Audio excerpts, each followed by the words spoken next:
This is a topographic map of the Ural Mountains, published in 1976. Standard Soviet cartography. Grid lines, elevation markers, rivers, roads, nothing unusual. Except for one detail. In the southeastern quadrant there's a small notation. Hand-drawn, not printed. Someone added it after the map was published. The notation reads, "Zone of silence, do not approach." Below that, in smaller letters, "Sound dies here." The coordinates lead to a valley, narrow, approximately 2 kilometers long, surrounded by low ridges. No settlements, no infrastructure, just forest and rock.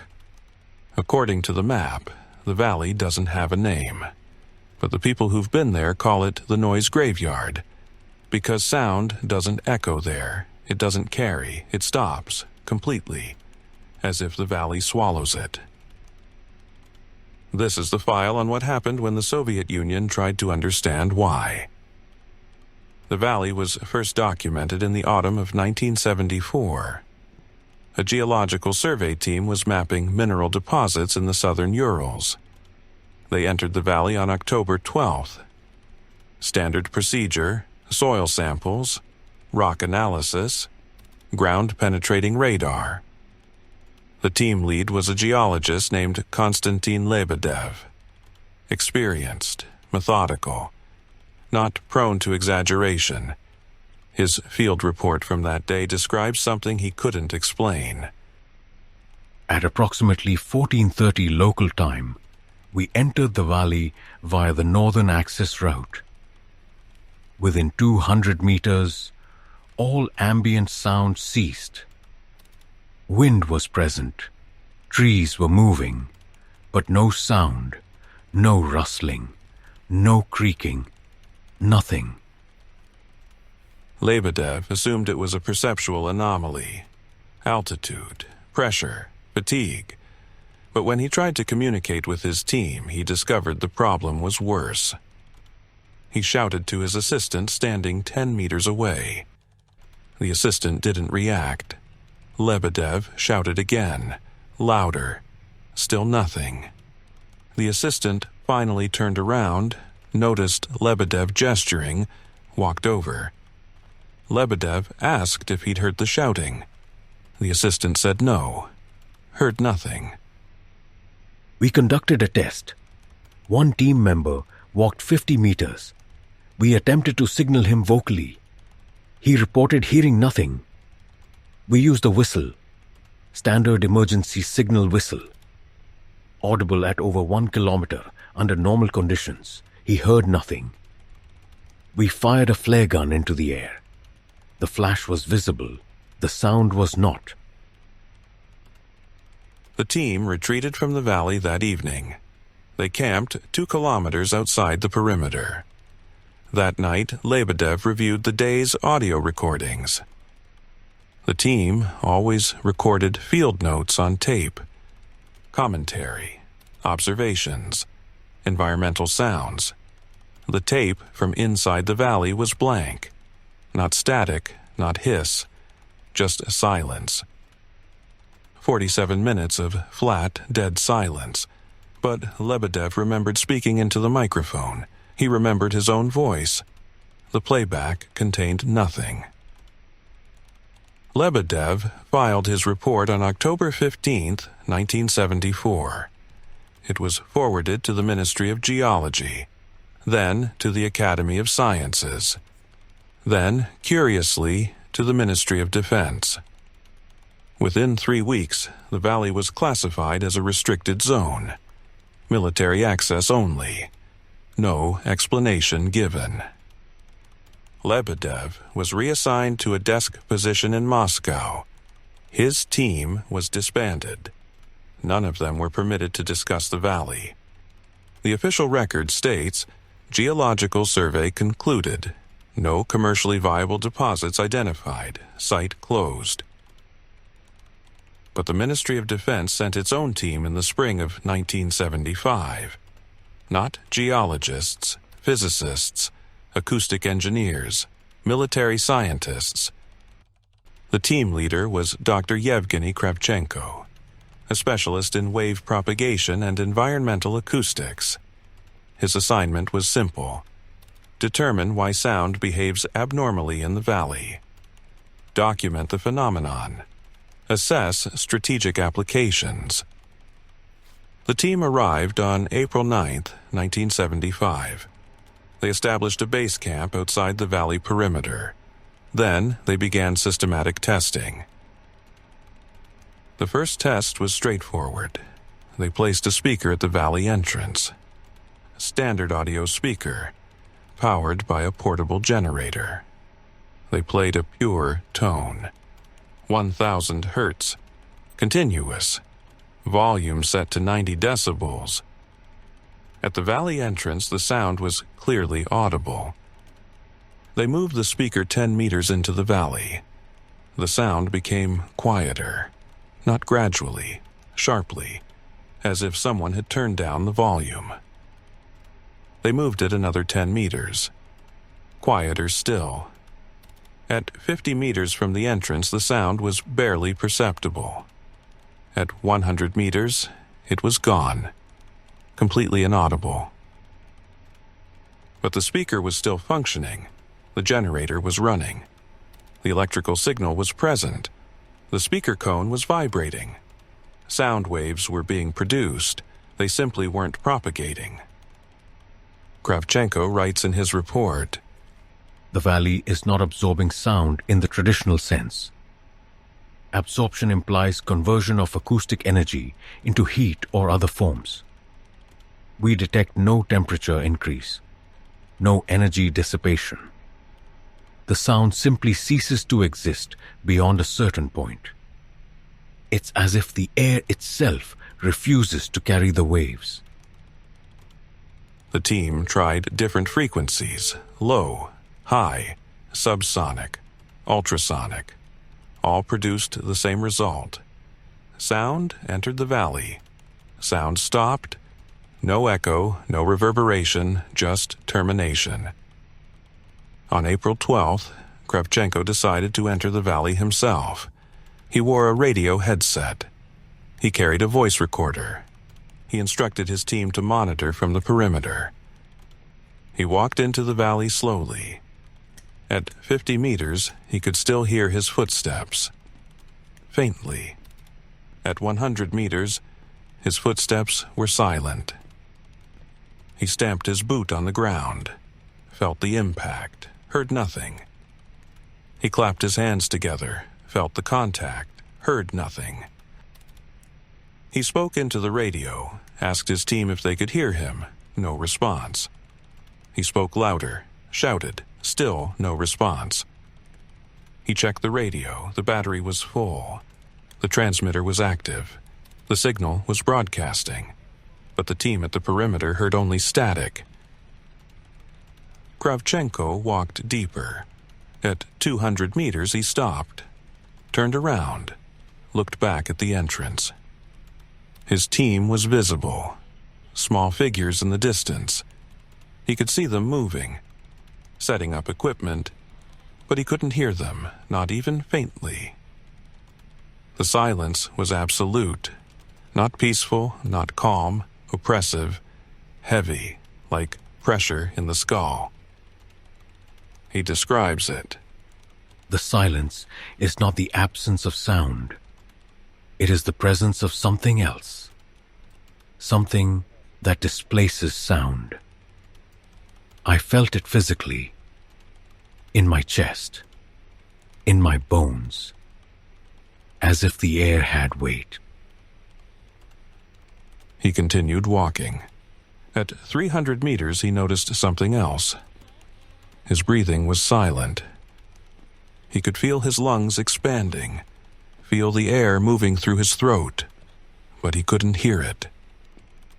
He coughed, felt the vibration in his chest, heard nothing. He hummed, felt his vocal cords vibrating, heard nothing. It wasn't just external sound, it was his own body, his own voice, silenced. At 400 meters, Kravchenko stopped, He didn't want to go further. He turned back, walked toward the entrance. As he approached the perimeter, sound gradually returned. First faintly, then normally. By the time he reached his team, he could hear everything: wind, voices, equipment. He removed his headset. His hands were shaking. One of his colleagues asked if he was all right. Kravchenko nodded. Then he said, "We need to measure how deep this goes." Over the next week, the team conducted extensive mapping. They sent probes into the valley, automated devices, remote-controlled, equipped with microphones, transmitters, seismic sensors. The probes entered the valley, transmitted data. Then, at specific distances, the transmission stopped. Not failed. Stopped. The probes were still functional. Their internal systems were operational, but all outgoing signals ceased beyond certain thresholds. The team identified a boundary, a zone of total acoustic suppression. It began approximately 150 meters from the valley entrance. It extended throughout the entire valley, approximately 2 kilometers in length, half a kilometer at its widest point.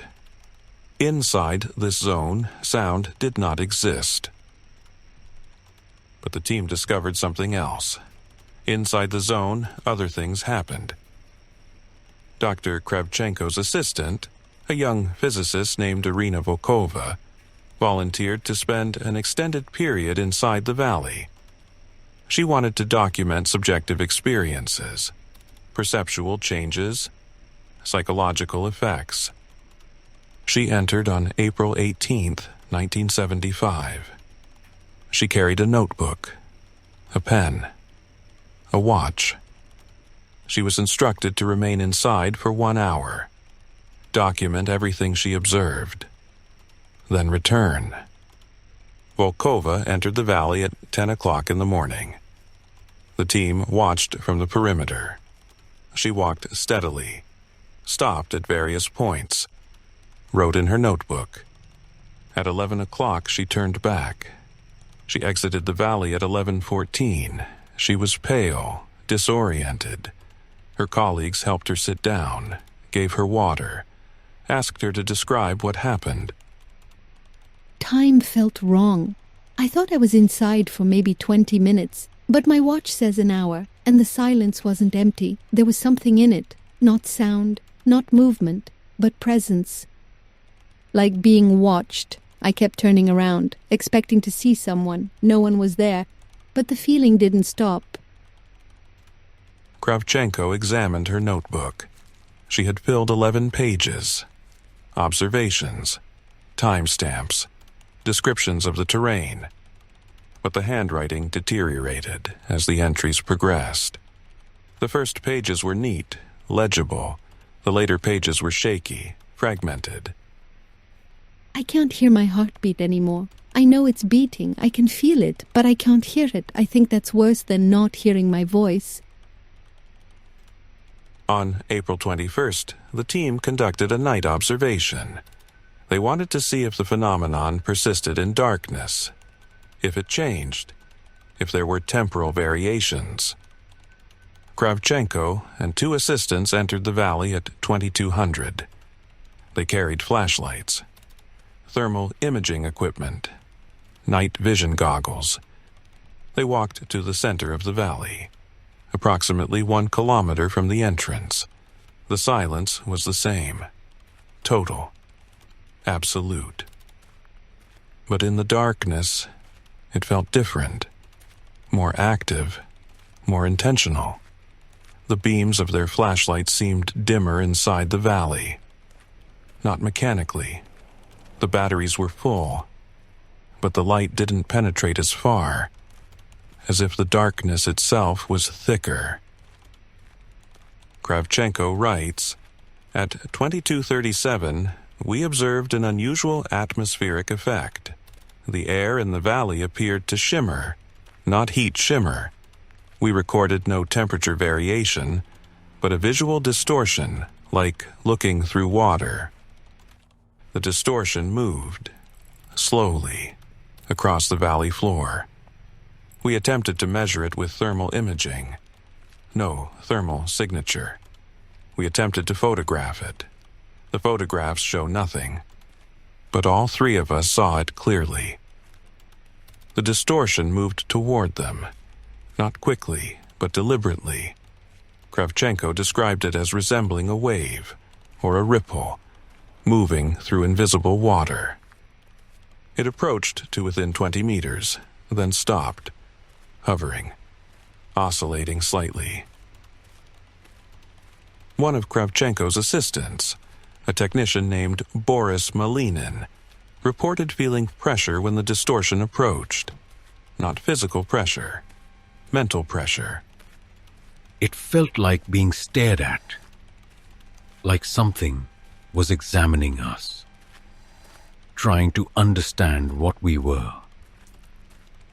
Kravchenko ordered the team to retreat. They walked back toward the entrance, slowly, not running. Kravchenko was adamant about maintaining scientific composure, but he admitted later that he wanted to run. The distortion followed, maintaining distance, not closing, just following. When they reached the perimeter, the distortion stopped. It remained at the boundary, visible for another 3 minutes, then it faded. Not quickly, gradually, like dissolving. The team spent the night outside the valley. No one slept well. At 3:15, the perimeter guard reported seeing lights inside the valley. Not flashlights, not campfires, just faint luminescence, moving slowly across the valley floor. Kravchenko observed through binoculars. The lights were real, pale blue, drifting in patterns, circular, spiral. The lights appear to follow specific paths, repeating routes, as if tracing invisible lines. We recorded no electromagnetic signatures, no infrared emissions. The lights exist, but they produce no measurable energy. By dawn, the lights had faded. The team entered the valley again at 8 o'clock. They found no evidence of the lights, no burn marks, no residue, just undisturbed ground. Kravchenko collected soil samples from the areas where the lights had been observed. Laboratory analysis later showed nothing unusual. Standard composition, no chemical anomalies, no radiation, nothing. On April 23rd, the team attempted communication experiments. They wanted to see if the acoustic suppression affected radio waves, electromagnetic signals.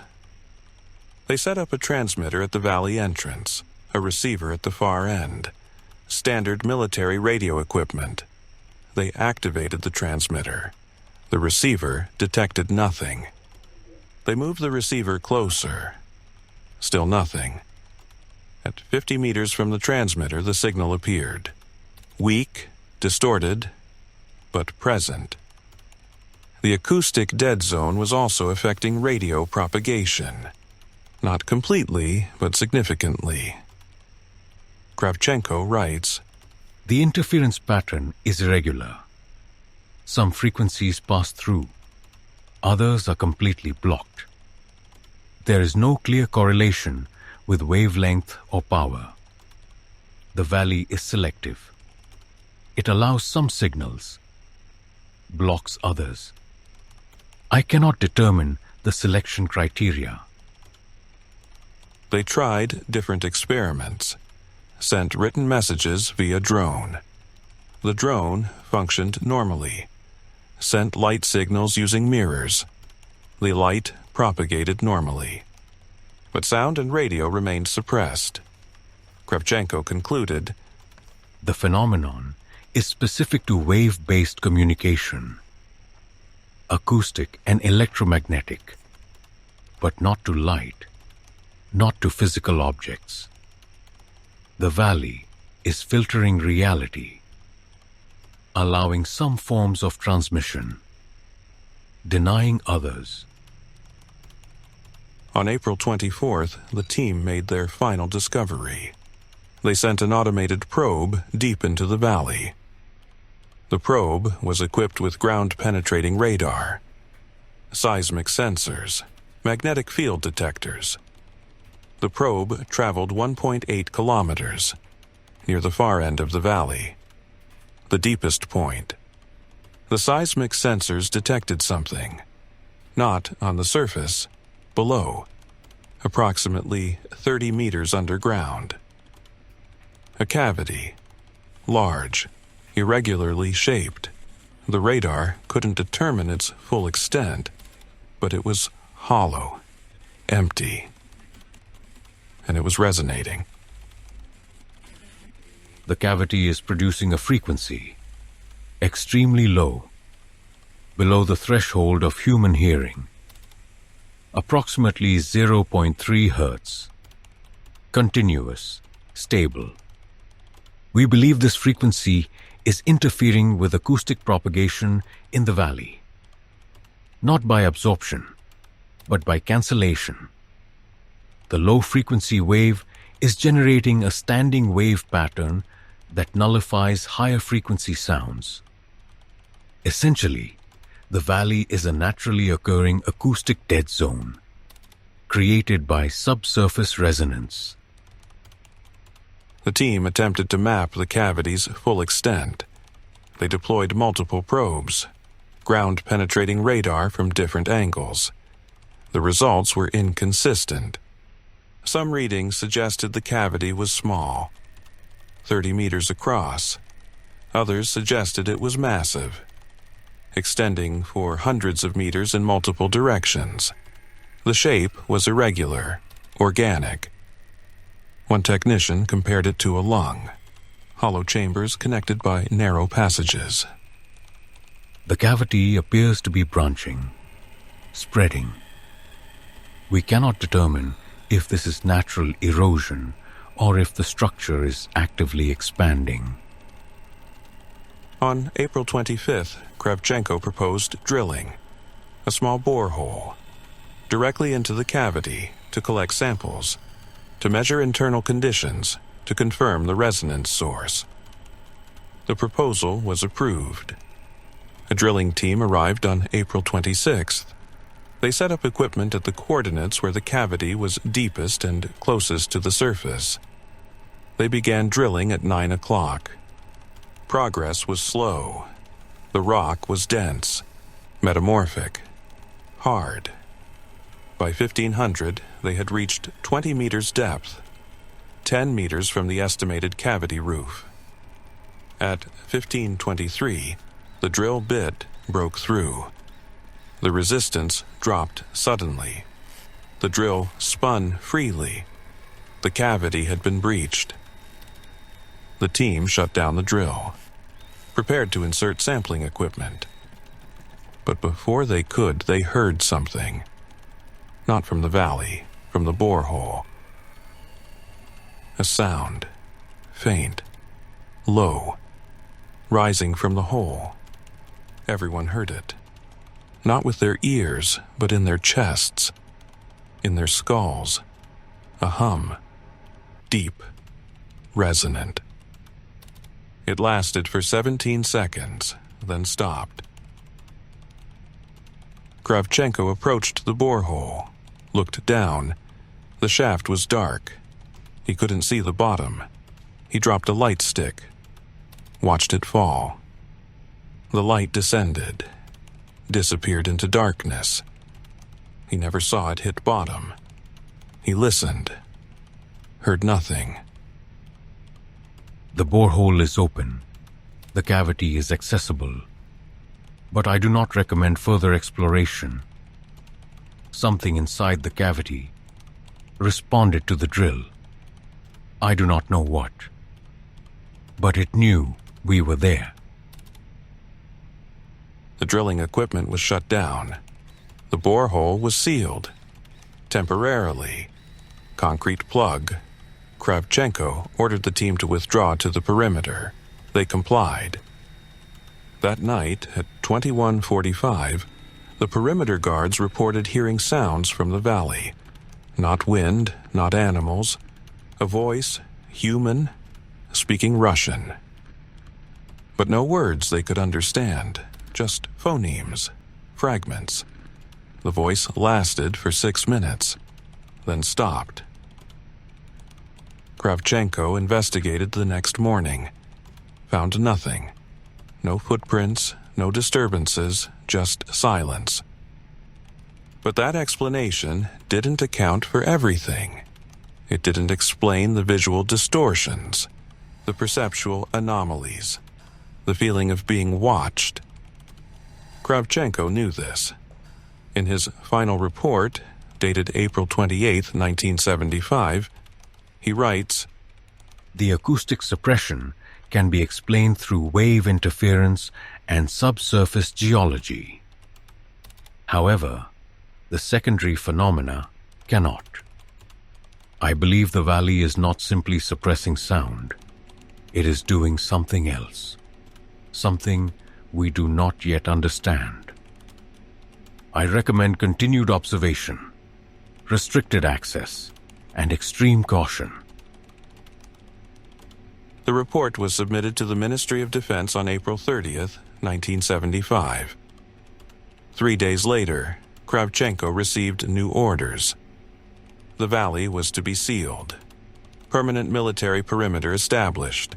No civilian access. No further scientific study. The site was reclassified from research zone to exclusion zone. No explanation provided. Kravchenko protested, argued that the research was incomplete, that they needed more time. His protests were ignored. The team was recalled to Moscow on May 8, 1975. The valley was fenced. Guard posts established. The area was removed from public maps. Kravchenko continued to request access. Filed formal petitions, wrote letters to the Academy of Sciences, all denied. In 1977, he was reassigned, sent to a research institute in Siberia. Acoustic studies of permafrost. Irrelevant work. He never returned to the valley. He died in 1989. Heart attack. His research notes on the valley were never published. Most were confiscated. A few survived, passed to colleagues, hidden in private collections. This file contains fragments of those notes. In 1983, there was an incident. A group of hikers entered the valley, illegally. They ignored the warning signs, bypassed the perimeter fence. 3 young men, students from Sverdlovsk. They were looking for adventure. They had heard rumors about the valley, the place where sound dies. They thought it was a myth, an exaggeration. They were wrong. They entered on July 8, 1983. Early morning. They carried camping equipment, food for 3 days, cameras, notebooks. They planned to document everything, prove the rumors false. They set up camp in the center of the valley, approximately 1 kilometer from the entrance. They spent the first day exploring, taking photographs, recording observations. By evening, they realized something was wrong. One of them, a student named Dmitry Yashin, wrote in his journal, "The silence is unbearable. We've been here for 8 hours. I haven't heard my own voice clearly since we passed the halfway point. When I speak, I feel my throat vibrating. But the sound is muffled, distant, like I'm listening to myself through a wall." That night, they tried to sleep. None of them could. The silence was too intense, too present. Yashin writes, "I can hear my heartbeat. But it sounds wrong. Too loud. Too slow. And there are other sounds. Not from outside. From inside my head. Whispers. I can't make out words. Just tone. Rhythm. It feels like someone is speaking directly into my brain. On the second day, July 9th, the group attempted to leave. They packed their equipment, began walking toward the entrance, but they couldn't find it. The valley looked different. The landmarks had changed. Trees that had been on their left were now on their right. The ridgeline looked unfamiliar. They walked for hours, circling, retracing steps, but they couldn't orient themselves. Yashin writes, We're lost. I don't know how. The valley is only 2 kilometers long. We should be able to see the entrance from anywhere. But we can't. It's like the valley is bigger inside than outside. On the third day, they stopped trying to leave. They sat in their camp, conserved energy, waited. Yashin's journal entries from that day are fragmentary, disjointed. He writes, I heard my mother calling my name. I know she's not here. I know it's impossible. But I heard her. Clear. Close. I called back. She didn't answer. Just kept calling. Over and over. Another entry later. Victor says he saw someone standing at the edge of the trees, watching us. When we looked, no one was there, but we all felt it, being watched. They were found on July 11th. Military patrol, routine perimeter check. The soldiers saw the hikers stumbling out of the valley, disoriented, dehydrated, non-responsive. They were taken to a military hospital in Chelyabinsk. Psychiatric evaluation, medical examination. All 3 exhibited similar symptoms. Selective mutism. They could write, they could gesture, but they wouldn't speak. The valley took our voices. We can't get them back. Temporal confusion was severe. They believed they had been inside the valley for 3 days. Medical examination suggested they had been there for at least 5, possibly 6. Malnutrition, dehydration, exposure, consistent with prolonged deprivation. But their supplies were barely touched. Food, water, still in their packs. They hadn't eaten, hadn't drunk. But they didn't remember being hungry, didn't remember being thirsty. Persistent auditory hallucinations continued for weeks. They reported hearing voices in the valley, whispers, conversations, but no one else was there. When asked what the voices said, they couldn't recall specific words, only that the voices knew their names, knew things about them. Personal things. Things they'd never told anyone. One of them, Viktor Petrov, wrote in a statement, The voices weren't hostile. They were curious. They asked questions about where we came from, why we were there, what we wanted. I answered. I don't remember what I said, but I answered. The hikers were held for observation for 2 weeks, then released.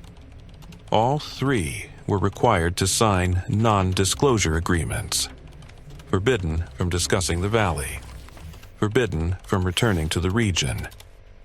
One of them, a man named Alexei Sorokin, violated the agreement in 1991, after the Soviet Union collapsed. He gave an interview to a local newspaper, described what he experienced. He said, The silence wasn't natural. It was alive. It moved. It watched us.